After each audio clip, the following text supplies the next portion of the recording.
नमस्कार, तुम्ही पाहताय Solapur Tarun Bharat digital news channel. आज भारतातच नव्हे तर संपूर्ण जगामध्ये एक दैवी आवाज हरपल्याचं दुःख पसरलेलं आहे. ज्या व्यक्तिमत्वानं संपूर्ण संगीत क्षेत्राला आपल्या मधाळ आवाजाने भारावून टाकलं होतं, अशा स्वरसम्राज्ञी आशाताई भोसले या आज आपल्यात राहिलेल्या नाहीये. पण सोलापूरशी त्यांचं एक वेगळं नातं होतं, रसिकांशी जोडलेलं.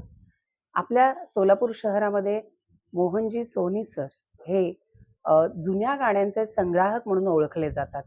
प्रचंड गाण्यांचा संग्रह त्यांच्याकडे आहे, त्याची डीपली माहिती आणि बऱ्याच गोष्टी त्यांच्याकडे जमा आहेत.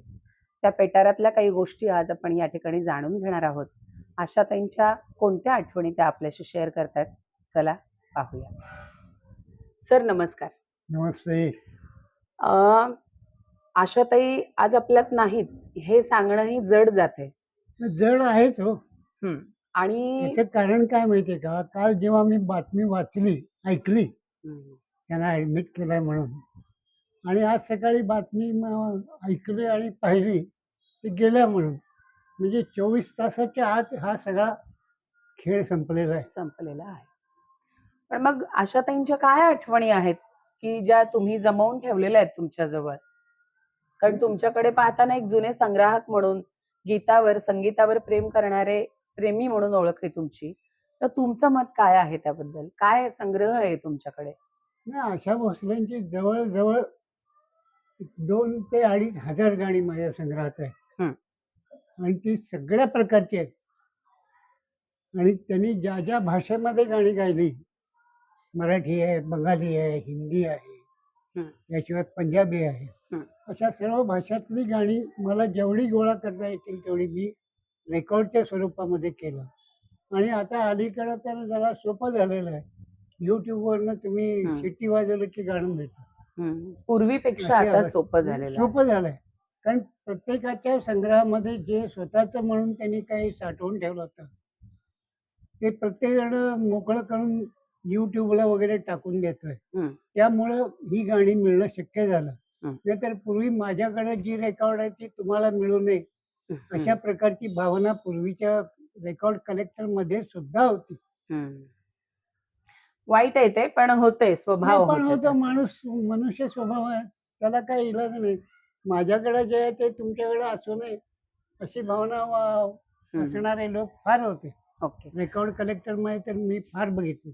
ताईंच्या बाबतीत काय जाणता तुम्ही? तुम्हाला एक संग्राहक किंवा एक संगीतप्रेमी म्हणून त्यांच्याबद्दल काय वाटतं? संगीतप्रेमी म्हणून त्या मोठ्या ग्रेटच होत्या. लता मंगेशकरांच्या नंतर नाव घ्यावं असं एकमेव नाव म्हणजे आशा भोसले. बाकीचे हृदयनाथ वगैरे ते संगीतकार होते, त्यांनी शेकडोनी गाणी केलेली आहेत. पण आशा भोसलेंच्या वरती विश्वास ठेवून इतर संगीतकारांनी जी गाणी केली ती खरोखर ऐकण्यासारखी आहेत आणि संग्रहित ठेवण्यासारखी आहेत. तुमच्याकडे त्यांचे किती संग्रह आहेत? माझ्याकडे जवळजवळ 2000च्या वर गाणी असतील. बरं. आणि म्हणजे काय ऑडिओ स्वरूपामध्ये. अच्छा. आणि काय विशेष आहे त्या गाण्यांमध्ये मग? विशेष म्हणजे सर्व प्रकारची गाणी आहेत हो. अष्टपैलू. अमुक विषय सोडलेला आहे असं नाही. अब के बरस भेजो भैया को बाबुल वगैरे अशी सुद्धा गाणी आहेत. रमैया वस्तावय्या.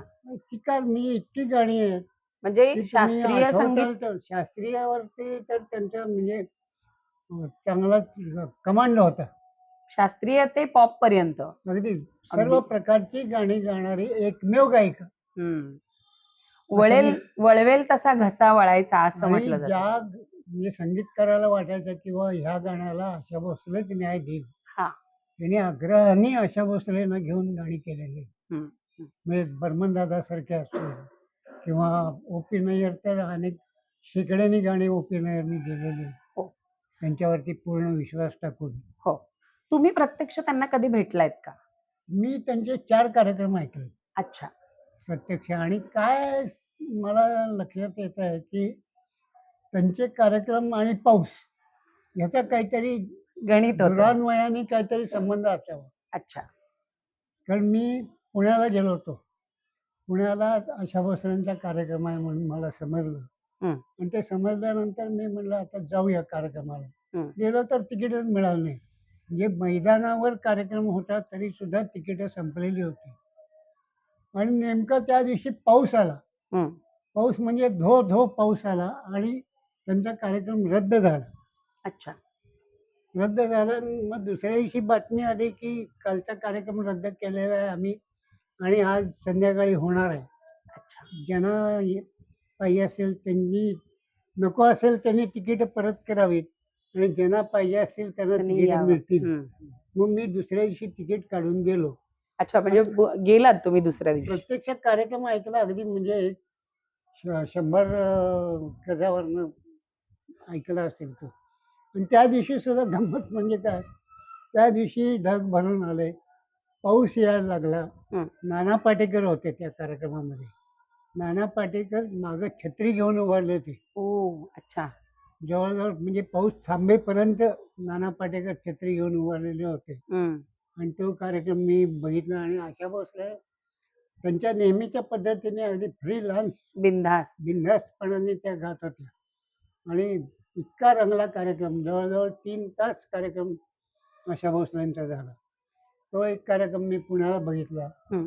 आणि एक कार्यक्रम दीनानाथांच्या स्मृतीप्रित्यर्थ दरवर्षी जसे ते अवॉर्ड देतात, हं. तसा एक कार्यक्रम इचलकरंजीला ठेवलेला होता. अच्छा. आणि इचलकरंजीला ही सगळी भावंडं आलेली होती. अच्छा. आणि त्या दिवशी सुद्धा तो कार्यक्रम म्हणजे बक्षीस समारंभ वगैरे झाला हं. आणि पाऊस आला. अच्छा. एक तासभर तरी पाऊस आला असेल. मैदानामध्ये कार्यक्रम होता हं. आणि छोटंसं स्टेज घातलेलं होतं. हं. मग ते नंतर एक तासभर आणि थोडा पाऊस थांबल्यानंतर सगळं साफसफाई केली आणि लोक कार्यक्रमाचा आस्वाद घेतला. आस्वाद घ्यायला आले नंतर पुन्हा 1 तासाने. ओके. आणि मग कार्यक्रम सुरुवात केली आणि गाडगिळाने सुरुवात केल्यानंतर आशा भोसलेने सांगितलं, की ते माईक माझ्याकडे द्या. हो. त्यांच्याकडनं माईक घेतला आणि सलग काहीही अनाउन्समेंट न करता आशाबाईंनी 8 गाणी गायली. आजही मला लक्षात आहे. म्हणजे वेळ न घालवता रसिकांना जास्तीत जास्त कसं द्यावं? म्हणजे लोकांनी आलेले आहेत ते बसतील, ऐकतील हं. या उद्देशाने. कारण ते अनाउन्समेंट असली की मग ते पुन्हा तुम्ही चांगले, आम्ही चांगले सुरू होतं. विरंगुळा. हं. तर त्याच्यापेक्षा डायरेक्ट त्यांनी 8 गाणी गायली आणि ती वेगळ्या मूडची गाणी होती क्या बात है! मराठीमधली. मराठी लोकांची मनं कशी जिंकायची याचं गुपित त्यांच्याकडे त्यांच्याकडे होतं, होतं. निश्चितच होतं. आणि हिप्नॉटिझम केलं जायचं की गाण्याच्या माध्यमातूनच का हो, असेना पण हिप्नोटाईज होण्यासारखाच आवाज होता आवाज तो. होता. हं. तुमची प्रत्यक्ष कधी समोरासमोर भेट नाही, झाली मी का? एवढ्या अंतरावरनं त्यांना संभाषण बघितलं काही झालं नाही. नाही. मी तुमच्या गाण्यांचा तेवढ्या संग्राहक आहे मोठ्या वगैरे आम्ही आम्ही त्यांच्या जवळपर्यंत पोहोचलो हेच फार मोठी गोष्ट. किती छान.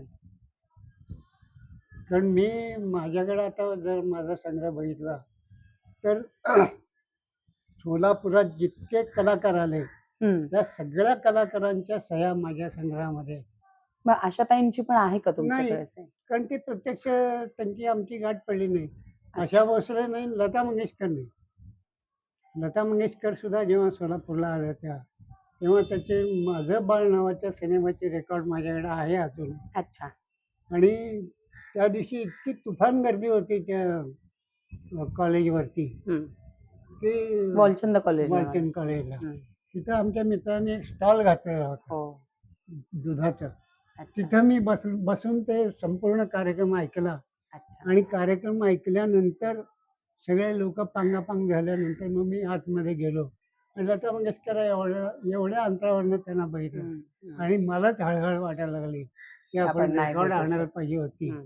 म्हणजे त्याच्यावरती म्हणजे या 2 सम्राज्ञींच्या सह्या राहून गेल्या. सह्या राहून गेल्या पण त्याला प्रत्यक्ष ऐकलं. पाहिलंय, ऐकलंय.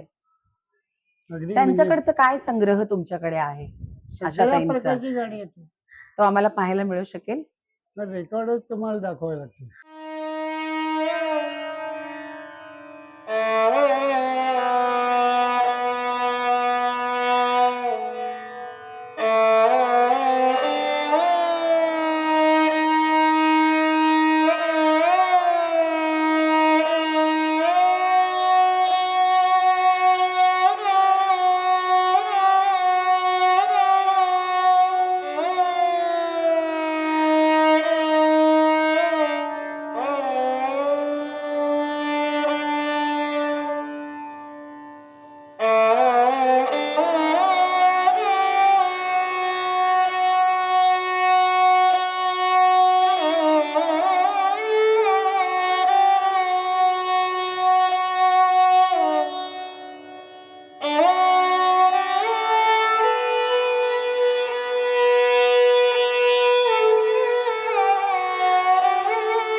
तुम्ही हाताने तयार केलेलं आहे या व्यक्तीने, किती वेड असावं आणि किती निस्सीम ती प्रीती असेल एखाद्या कलाकारावरती, की रसिक म्हणून किती मन ओवाळून टाकावं, त्याचं हे मूर्तिमंत उदाहरण आहे.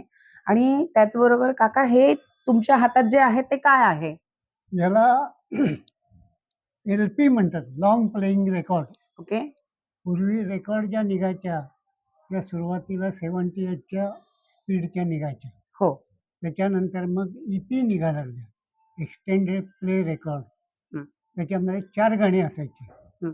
आणि त्याच्यानंतर LP निघायला लागल्या. हं. LPमध्ये 12 गाणी असायची. हं.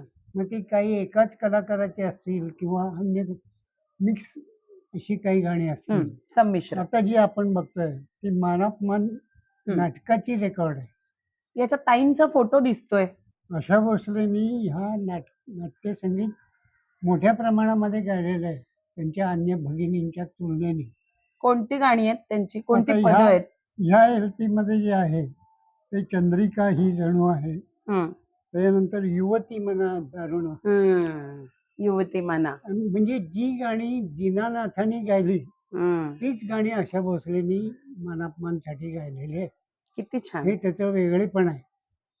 म्हणजे किती वेगळेपण होतं. शास्त्रीय संगीत, नाट्य संगीत. आणि आशा भोसलेंनी एका मुलाखतीतही म्हणलेलं होतं की ज्यांना प्लेबॅक सिंगिंग करायचं आहे त्यांनी शास्त्रीय संगीत शिकलंच पाहिजे. आणि शास्त्रीय संगीत म्हणजे समुद्र आहे, त्याच्यातले तुम्ही किती वाचताल तेवढं कमी आहे. आणि तुमच्याकडे व्हरायटी असेल तर ते व्हरायटीनी गाणी लोकांना ऐकायला मिळतील त्या निमित्ताने. ह्या LP मध्ये अजून रवी मी चंद्र कसा मग हे एक आहे. नंतर प्रेम सेवा शरण. अच्छा. ही सगळी तोंडात बसलेली गीतपद आहेत. नाट्यगीत या मानापमानच्या LPत आहे. अच्छा. इथे तुम्ही पाहू शकता या LP वरती आशाताईंचा वरच्या दिशेला जो फोटो आहे तो किती मोहक आणि किती साध्या रूपातला आहे. आणि इथं नावं लिहिलेली आहेत सगळी गीतांची. त्याच्या समोर आशाताईंची नावं कोरलेली आहेत. या म्हणजे संगीतप्रेमींसाठी खूप दुःखद क्षण आहे हा. पण ताईंबद्दल एक 2 ओळीत काय सांगाल? काय असतं माहिती का, 2 ओळीत काय सांगाल ताईंबद्दल? म्हणजे त्यांचा आवाज म्हणजे काय विचारूच नका. इतका म्हणजे आम्ही आमच्या लहानपणापासून त्यांची गाणी ऐकलेली आहेत. म्हणजे आता गेली जवळजवळ 70 वर्ष. 8 दशक सेवा केली त्यांनी 70 वर्ष गाणी गायली, आम्ही 70 वर्ष गाणी ऐकली.